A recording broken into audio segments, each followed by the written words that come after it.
AVRant and SVS have teamed up to bring you an unbelievable opportunity. Have you been dreaming of dual subwoofers? Perhaps you'd like to upgrade your entire 5.1 speaker package. Don't have the cash? AVRant and SVS have your back. Go to www.avrant.com right now for your chance to win your choice of dual PB1000 subwoofers or a prime 5.1 satellite speaker package. Contest ends September 30th. Don't wait. Open to the residents of the United States and Canada. We are your home theater and AV questions answered. This is AVRant.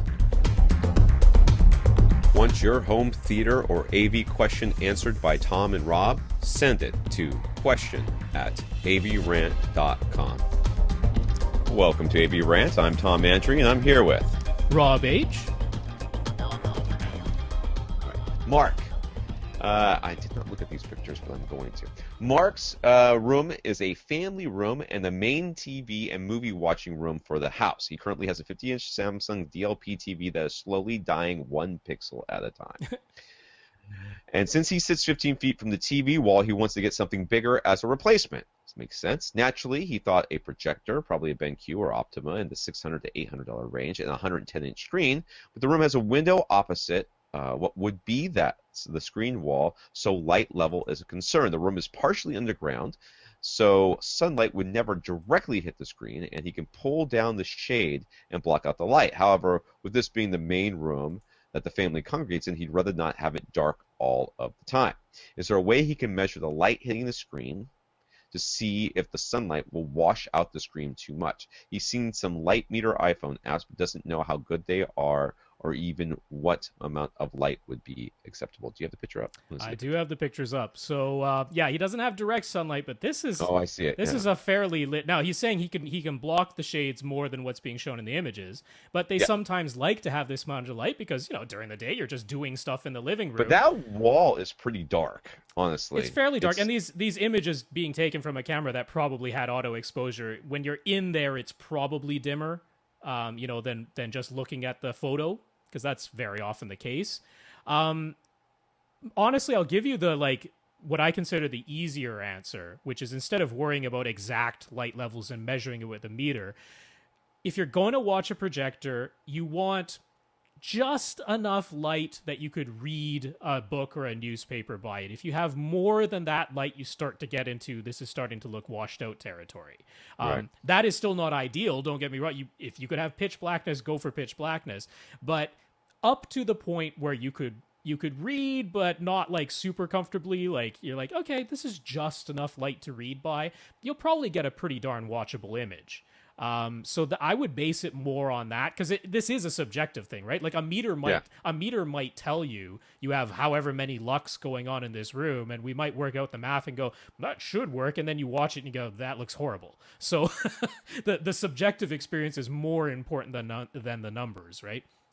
So this is one of those this is a rabbit hole we could go down, right? This is a real rabbit hole we could go down where we start talking about, well, you could get a screen that is better under lighting conditions, but then whenever it's dark, it's going to have hot spotting or potentially have hot spotting and distortion because of that. You can get yourself a projector that's a light cannon and just blast it on there during the day, which is exactly what I would suggest, because turn it on eco mode at night. And is it going to be a little bit washed out during the day? Yeah, maybe. Yeah. It might be. But then if it really starts bothering you, close the blinds or whatever you're talking about doing. And really, to me, it doesn't look like it. I mean, it doesn't look like you're going to get that real direct sunlight, which means you don't have to have blackout curtains. You can just dim it a little bit. Yeah. Maybe. If you had curtains over that window, and he says that's a thing you can do, I think this will be very viewable. Right? He's saying this is the worst case scenario that it'll ever be, which means if this is what you're doing, you're probably not paying attention too much to the TV. I imagine that would be the scenario. So I think he'll be okay. Now, I'll just mention Seymour AV does have their Matinee Black screen. Which, if your room was going to be this sunlit all the time, that might be the scenario. I go, one of these black screens wouldn't be a terrible idea. That option is out there, but since he's looking for like a $800-ish type of projector to begin with, I don't know if he wants to spend more than that on the screen. I would doubt that. Probably doubtful.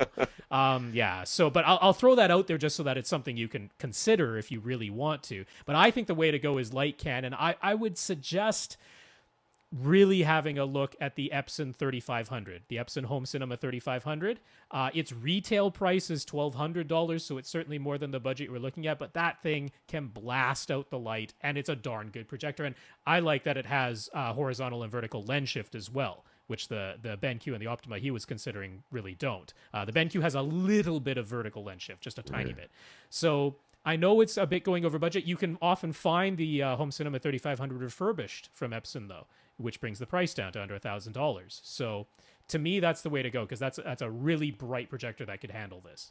Can we see, is there another wall? This is a great room, so that other wall is going to be open, right? Yeah, there's only these two pictures that I have, so. Yeah, that right wall, that big brick wall, is really going to need some sort of something treatment or something, because that's going to be high. That's pretty reflective there. Yeah. But yeah, it's sort of a double-edged sword here. I mean, you could actually stick with your 50-inch or whatever. You say it's dying 1 pixel at a time. You could get yourself another, fairly inexpensive TV, if you can find one, and leave it there, right where it is for daytime watching. Then during the evening, you could use a roll-down screen to go in front of it for your projector, and then spend, not have to get a light cannon, maybe get something a little bit cheaper. I mean, it's not going to be that much cheaper. It's, $1,200 is just not that much for a projector.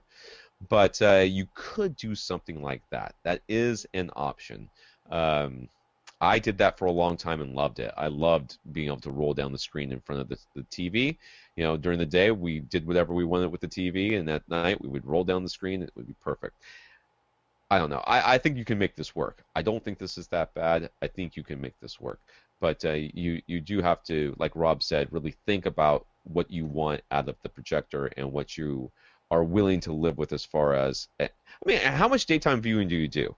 I mean, that's always an option, too. I mean, are you watching TV solely during the day, or is it mostly at night, or is it 50-50? Because that's going to make a big difference on what you're purchasing. I will just say, if he wants to, I said he has an iPhone, there is the Whitegoods Lux meter that you can download. It's not fantastic, but it might do the job for this. Have it aimed at where the screen wall is going to be. Hold it about 1 meter away from where that screen wall is going to be. If the measurement is 10 lux or lower, you're golden. It probably isn't going to measure that. It's probably going to be higher. Like 10 lux would be golden, because the projector that I'm suggesting can easily throw 100 lux on there. And if you have like that sort of 10-to-1 contrast ratio, it'll look fine.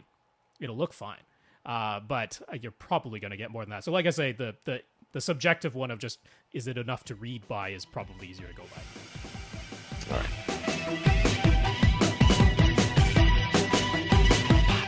Want your question answered? Send it to question@avrant.com.